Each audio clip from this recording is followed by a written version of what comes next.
बिहार में बहार है और अब की बार फिर से चुनाव है। जी हाँ, बिहार कि आरा से हम इसकी शुरुआत करते हैं और आप लोग जानते भी हैं आरा के नौजवान हैं कि आरा कभी हारा नहीं है। तो बात करते हैं तो हमारे नेता नीतीश कुमार, माननीय नीतीश कुमार जी आज हमारे गठबंधन में है और हमारे नेता ने भी ये कहा है कि इस बार का जो चुनाव होगा वो हम माननीय मुख्यमंत्री जी के नेतृत्व में लड़ेंगे, लेकिन बीइंग अ वर्कर ऑफ हैं। अब सवाल करते हैं बिहार की राजनीति पे। चिराग पासवान ने जिस तरीके से बयान दिया और कहा उन्होंने कि बिहार की जनरल सीट से मैं चुनाव लड़ सकता हूं, बिहार क्या लगता है इस बार नीतीश कुमार से मूव ऑन करके अब चिराग पासवान की ओर देख रहा है? पासवान जी, न हमारी पार्टी का टैगलाइन है कि न धर्म की बात न जात की बात, जो सबकी करे बात उसका नाम है चिराग पासवान। तो आप फूल है जिसके इर्द गिर्द गुणों के भंवरे गुंचित रहते हैं। स्वाभिमान जग गया, सब जग गया, स्वाभिमान मर गया, क्योंकि हम स्वाभिमान बिहार के सम्मान और बिहार के स्वाभिमान की लड़ाई लड़ते हैं। और हमारे लिए हमारे नेता के विज़न को समझने के लिए 7 जिले से लोग आएंगे। तो मैं तो आज भी चाहता हूँ कि मेरे नेता, या कल अगर कल बनना हो तो कल मेरे नेता बिहार के मुख्यमंत्री बन जाए। अच्छा, बिहार में कितनी सीटों पे एलजेपी लड़ेगी? क्या उम्मीदें हैं आप लोगों को? क्या कितना सीट मिलना चाहिए लोजपा को? देखिए सीटें क्या, बिहार में बहार है और अब की बार फिर से चुनाव है। जी हाँ, बिहार विधानसभा चुनाव 2025 अब नजदीक आ रहा है। उस चुनाव के पहले चिराग पासवान पे सबकी नजर है।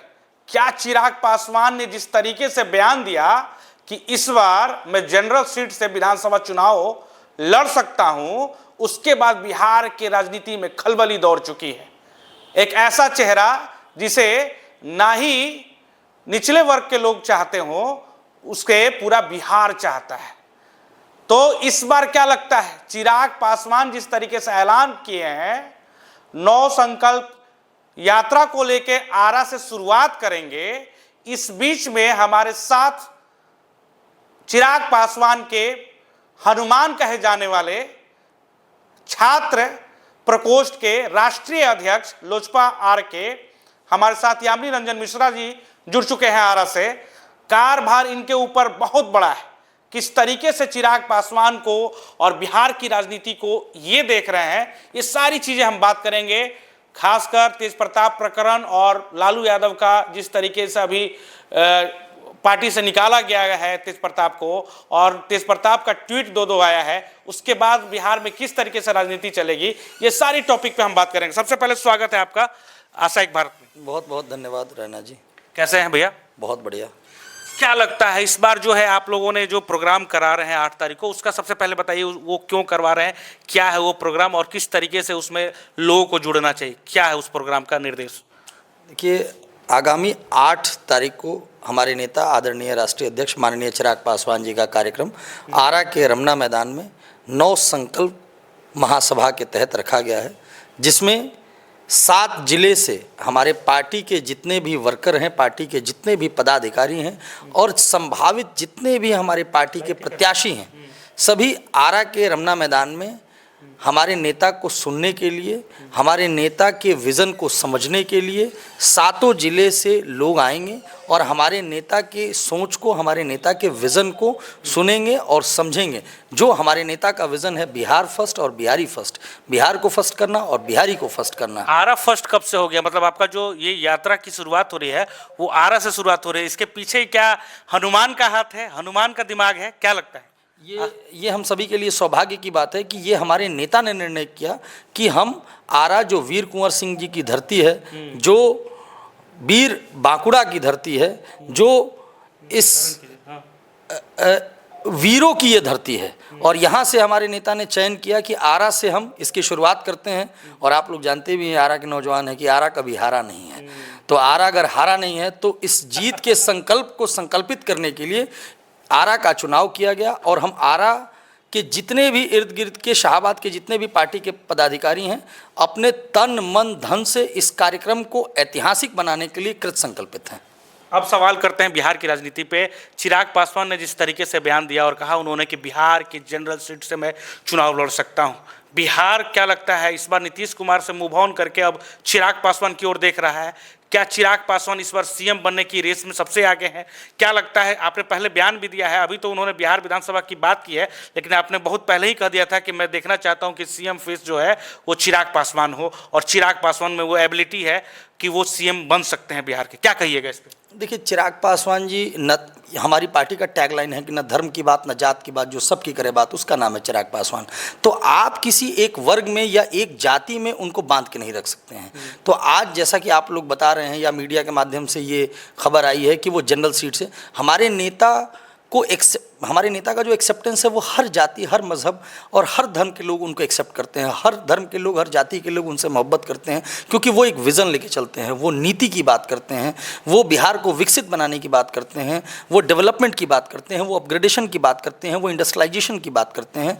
तो हमारे नेता नीतीश कुमार, माननीय नीतीश कुमार जी आज हमारे गठबंधन में है, और हमारे नेता ने भी ये कहा है कि इस बार का जो चुनाव होगा वो हम माननीय मुख्यमंत्री जी के नेतृत्व में लड़ेंगे। लेकिन being a worker of Chirag Paswan, मैं तो चाहूँगा कि मेरे नेता बिहार के मुख्यमंत्री बने, और ये बात तो मैंने पिछले 1.5 साल, 2 साल, 3 साल पहले आपके चैनल के माध्यम से कहा था, और आज भी, आज ये जो बातें आपके सामने आ रही हैं, तो being a worker of Chirag Paswan, ये तो मेरी हमेशा इच्छा रहेगी कि मेरे नेता शीर्ष स्थान पर रहें और वो बिहार के मुख्यमंत्री बने। मतलब 2025 के बाद चेहरा बदलेगा बिहार का, ये गठबंधन, सीएम फेस, ये गठबंधन के शीर्ष नेता तय करेंगे। लेकिन मेरे से पूछेंगे तो मैं तो आज भी चाहता हूं कि मेरे नेता, या कल, अगर कल बनना हो तो कल मेरे नेता बिहार के मुख्यमंत्री बन जाएं। अच्छा, बिहार में कितनी सीटों पे एलजेपीआर लड़ेगी? क्या उम्मीदें हैं आप लोगों को? क्या कितना सीट मिलना चाहिए लोजपा को? देखिए, सीटें क्या होंगी, सीटों की संख्या क्या होगी, ये गठबंधन के शीर्ष नेता तय करेंगे। और गठबंधन धर्म की एक मर्यादा है कि हाँ, लेकिन मैं एक बात ज़रूर कहूँगा कि हम लोगों को सम्मानजनक सीटें मिलेंगी, ये हमें भरोसा है। और हमारे सम्मानजनक कितना हो सकता है? कितना होगा, मैं तो चाहूँगा कि ज़्यादा से ज़्यादा सीटें मिले। लेकिन गठबंधन में अगर हम हैं तो गठबंधन का एक धर्म है, उस धर्म के तहत हमारे नेता बैठेंगे, एक एमिकेबल सेटलमेंट होगा और हमें सम्मानजनक सीटें मिलेंगी। पिछली बार भी आप लोगों ने सम्मान पाने के लिए बहुत कुछ कर दिया था। सीएम नीतीश कुमार बहुत भड़के हुए भी थे चिराग पासवान पे। क्या वो फिर से दोहराया तो नहीं जाएगा ना? क्योंकि चिराग पासवान, एक चीज़ है कि वो अपने पार्टी से और अपनी नीतियों से समझौता नहीं करते हैं। अगर चिराग पासवान को लगेगा कि मुझे नहीं सम्मान दिया जा रहा है तो फिर पिछली बार की तरह फिर बगावत तो नहीं कर देंगे ना? देखिए, क्या होगा वही होगा जो मंजूर खुदा होगा। कोयल कूक से, पेड़ फल से, नेता अपनी नीति से। तो हमारे नेता ऑलवेज नीति के साथ कृत संकल्पित रहते हैं, और स्वाभिमान वह सात्विक सुगंधित फूल है जिसके इर्द गिर्द गुणों के भंवरे गुंचित रहते हैं। स्वाभिमान जग गया, सब जग गया, स्वाभिमान मर गया। क्योंकि हम स्वाभिमान, बिहार के सम्मान और बिहार के स्वाभिमान की लड़ाई लड़ते हैं, और हमारे नेता पार्टी के लाल तो हैं ही, लेकिन इस बिहार की माटी के भी। कितना सीट, 30, 35, 40, कितना पे कंफर्टेबल महसूस करेंगे आप लोग? चिराग पासवान कितना पे कंफर्टेबल महसूस करेंगे? 30 सीट मिले तो कंफर्टेबल, 40 सीट मिले तो कंफर्टेबल, 50 सीट मिले तो कंफर्टेबल?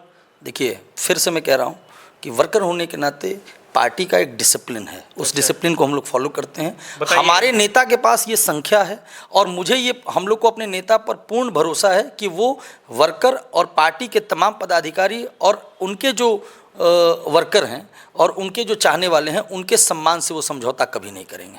आप चुनाव लड़ेगा कि नहीं? ये पार्टी तय करेगी। कोई व्यक्ति थोड़ी तय करता है कि मैं चुनाव लड़ूंगा या नहीं लड़ूंगा। ये पार्टी का विषय है, ये संगठन का विषय है। अगर पार्टी आपको कहती है कि आप जाइए वो चुनाव लड़िए, आप तैयार हैं? मैं ऐसा पार्टी का वर्कर हूं, आपके चैनल के माध्यम से बता देता हूं कि पार्टी मुझे वार्ड सदस्य भी बनाएगी ना, तो मैं गौरव से अपने आप को, उस पद को ग्रहण करूंगा और उसको कार्य करूंगा। विधानसभा के लिए यामिनी रंजन मिश्रा तैयार हैं? अगर मिलेगा निर्देश तो आप तैयार हैं? मतलब राम के हनुमान तैयार हैं? जब राम किसी बात को कह देंगे तो हनुमान का शब्द ही है उनके संकल्प को कृत संकल्पित करना। ये तो हमारे नेता डिसाइड करेंगे। अगर हमारे नेता की जो इच्छा होगी, मैं उनका आदेश सराखों पर। तेज प्रताप यादव प्रकरण आप देख रहे होंगे, कई सारे चीज़ें शुरू से अभी तक होती आ रही है। कई सारी लड़कियों का नाम भी आ रहा है, सिन्हा करके, फिर इधर यादव, फिर आकाश यादव, उनके भाई जो हैं वो भी अपना बयान देते हैं। तेजस्वी यादव ने भी बयान दिया, लालू यादव ने पार्टी से निकाल दिया ट्वीट करके। ये सारे माहौल को आप किस तरह, कई सारे लोग बोल रहे हैं कि छोटा भाई किया तो सही रहा और बड़ा भाई किया तो वो गलत हो गया। देखिए, जहाँ तक तेज प्रताप जी का मसला है, ये उनका व्यक्तिगत और पारिवारिक मसला है, और हम जब भी बात करेंगे तो हम सोसाइटी एट लार्ज और पॉलिटिकल एट लार्ज कोई बात होगी तो उसमें करेंगे।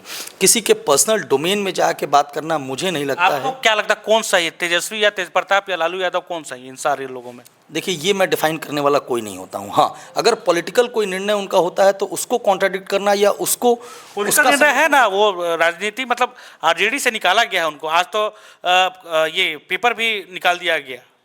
अब्दुल बारिकी सिद्दीकी के द्वारा जो है साइन करके वो निकाल दिया गया पेपर। लालू जी ने ट्वीट के माध्यम से जो लोकाचार होता है उसको उन्होंने करने का कार्य किया है। नहीं, ट्वीट के बाद तो अब कागज भी निकल गया ना, आदेश भी निकल गया। मैं तो कह ही रहा हूँ कि लोकाचार और समाज में कैसे रहना है, because man is a social animal, और सोसाइटी में रहने के एक तौर तरीके हैं। तो उस सोसाइटी के तहत लालू जी ने जो निर्णय लिया है वो निर्णय धन्यवाद के पात्र है। मतलब सही किया लालू यादव ने। बेशक लोकाचार की मैं बात कर रहा हूँ, पॉलिटिकल उनके घर में क्या चल रहा है नहीं चल रहा है ये उनका मसला है।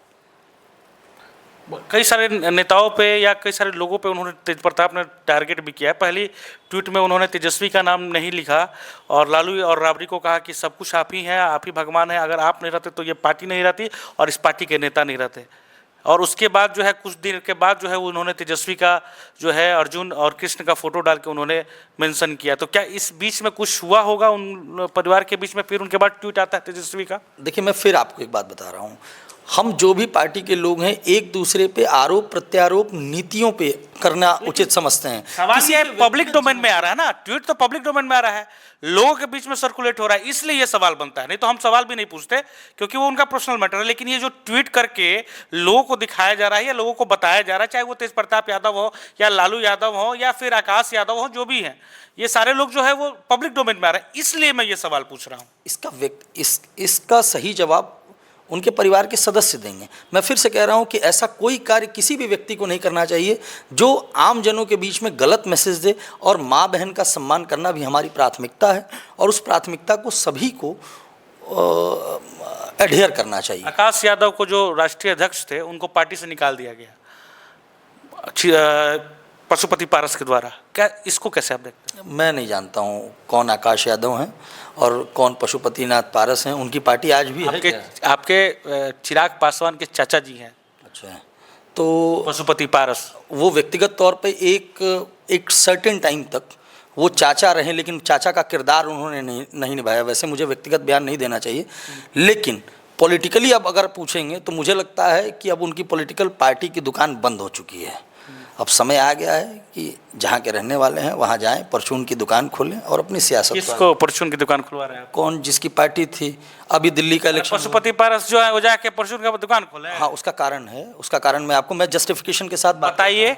दिल्ली का इलेक्शन था, अभी दिल्ली का चुनाव हुआ, उनको नोटा से भी कम वोट आता है, 532 वोट आता है। तो लोकतंत्र में अगर जनता आपको एक्सेप्ट नहीं कर रही है तो इसका मतलब कि पॉलिटिकल दुकान बंद करके परचून की ही दुकान आपको खोलनी चाहिए। तो इसलिए मुझे ऐसा लगता है कि नोटा से भी कम जिसको वोट आता है उसको राजनीति करना बंद कर देना चाहिए, क्योंकि राजनीति में समय, स्वास्थ्य और संबंध की प्रासंगिकता को समझना ही सियासत है। तो अब ये समय कह रहा है कि उनकी राजनीतिक दुकान बंद हो चुकी है।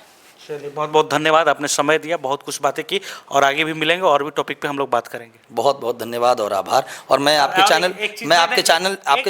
चैनल के माध्यम से मैं शाहाबाद के जितने भी हमारे पार्टी के जितने भी पदाधिकारी हैं, पार्टी के जितने भी वर्कर हैं, और मैं आम लोगों से ये गुजारिश करूंगा कि 8 तारीख को रमना मैदान में हमारे नेता आदरणीय चिराग पासवान जी का 9 संकल्प महासभा के तहत आएँ, उनके विज़न को सुने, उनकी सोच को सुने, जो वो डेवलपमेंट की बात करते हैं, बिहार को विकसित करने की बात करते हैं, बिहार के गौरव की लड़ाई को लड़ते हैं, उस लड़ाई को मजबूत करने में, उस गौरव को स्थापित करने में, ताकि हमारे नेता के विज़न को घर घर तक पहुंचाया जा सके, हमारे नेता के विजन को समझा जा सके। मैं सबसे आग्रह करूंगा कि ज़्यादा से ज़्यादा संख्या में जुट के आरा के रमना मैदान में 8 तारीख को हमारे नेता को सुने और उस कार्यक्रम को ऐतिहासिक बनाएं। बहुत बहुत धन्यवाद और आभार। आपको जन्मदिन की बहुत बहुत बधाई। सबसे लास्ट में अब अंतिम जो है ये कड़ी खत्म हो रहा था और हमारे टीम के जितने भी लोग हैं, आशीष मिश्रा और जितने भी लोग हैं, उन पूरी टीम की तरफ से, आशा एक भारत की टीम की ओर से आपको जन्मदिन की बहुत बहुत बहुत बहुत बधाई। बहुत बहुत धन्यवाद और आभार मेरे छोटे भाई। तो ये थे यामिनी रंजन मिश्रा, जो कि छात्र लोजपा आर के राष्ट्रीय अध्यक्ष हैं, और इनके ऊपर बागडोर जो है इस बार का जिस तरीके से 8 तारीख को प्रोग्राम है, चिराग पासवान यहीं से शुरुआत कर रहे हैं, तो सारा देख रहे हैं। और आप लोगों से अपील भी इन्होंने किया है, कई सारे मुद्दों पर हमने बात किया, खुलकर ये बोलते हैं, और हमेशा ये चिराग पासवान को इन्होंने सीएम के तौर पे देखा है। ये हमेशा ये बात कहते हैं कि वो राष्ट्रीय नेता है, लेकिन हम सबसे पहले उनको बिहार का नेता बनते हुए देखना चाहते हैं। तो चिराग पासवान के हनुमान हमारे साथ थे, यानी कि यामिनी रंजन मिश्रा। आपको इनकी बातें कैसी लगी ज़रूर बताइएगा। कई सारे टॉपिक पे हमने बात किया, बिहार की राजनीति पे बात किया, चुनाव पे बात किया, आने वाले